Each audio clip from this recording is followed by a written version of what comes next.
好，咁去到第6條咯喎。嗱，第6條今次係一個整數，咁整數冇分母噶嘛，第個分母係 x 喎，我哋要令到佢分母一樣，咁咪最好都係 x 咯。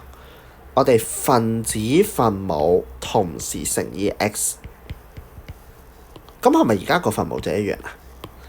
咁分母一樣係咪就可以做加減啊？嗱，咁呢條就非常之簡單嘅，但好多同學會俾個分母整數嚇親嘅。嗱，隔離嗰條一樣啦，隔離嗰條咁就同分母喎，會唔會好咁筍啊？直接做加減。好啦，咁你發現案情有點不單純，係咪？咦，我哋抽個2出去啊！咦，有得約嘅喎，係咪啊？嗱，呢條好古惑啊嚇，咁就即係博你就咁通完分母就算數，或者呢條唔使添，直接減完就算數。原來有得約㗎。